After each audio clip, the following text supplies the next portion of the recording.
we're in conversation with Brian Aylward. What's up, my son? Is it, buddy? What? Where you at? I used to get a lot, because I grew up a little bit of my youth in California, spent a couple years in India, and I'd be in grade 9 in a taxi, and the taxi guy would be looking at me and goes, "You're not from around here, are you, buddy?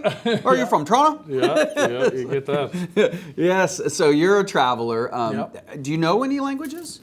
I speak a little bit of Korean. I'm after losing a lot of it. I spoke pretty good Korean, a little tiny bit of Thai. Yeah, because I lived in Korea for 7 years. Right. And I was very isolated for a while, so I had no choice. There you go. So I really kind of picked up on the bounce of it and stuff. And it's actually easy to read. You could learn to read Korean in a week. It's one of the most phonetically easy languages to learn. Yeah, because I think they took it from...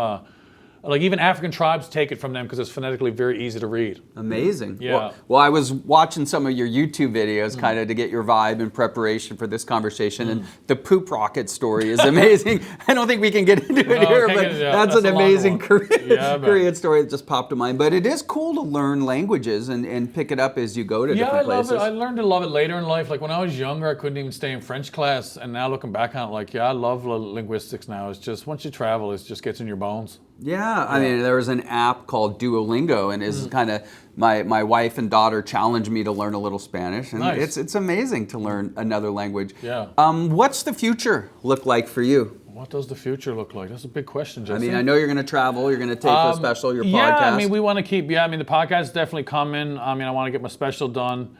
Take Best Con Comedy to the next level. I mean, we're really excited where we're going with this.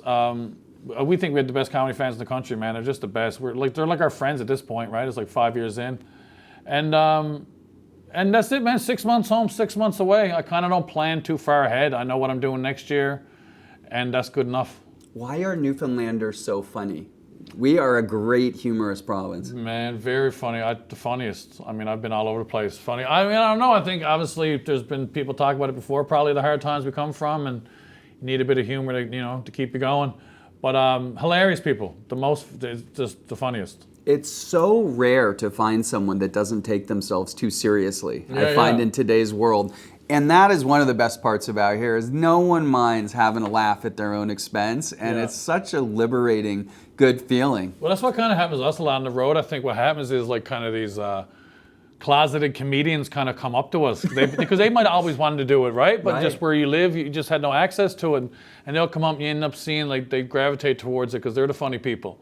And we meet these people all the time. Every time we go, we always say there's going to be one or two. They're coming, and they come right to us, and they start telling us jokes, and it's hilarious. Well, that's one of the best things Newfoundland has taught me in life. I was always a very self-serious little kid and really, stressed out about kindergarten. What kid is stressed out about drawing an elephant in kindergarten? Right. And my kindergarten teacher said, God love him, but he's got to take himself less seriously. And I think like that's what living in Newfoundland does. Yeah. If people take the piss out of you, and it's this great humor and levity in the air. Yeah. People are looking not to complain. They're looking to have a good time. The rest of the world, I feel, puts a lot of value on complaining. Mm-hmm. Not here. It's about making the best of it. Yeah, I mean, I think, people might like to complain, but they just like being silly about it. So it's less, it's less annoying. And there's lots going on, man, so we need to be silly. That's it. Well, we're out of time on the show. Any final thoughts for our viewers out there?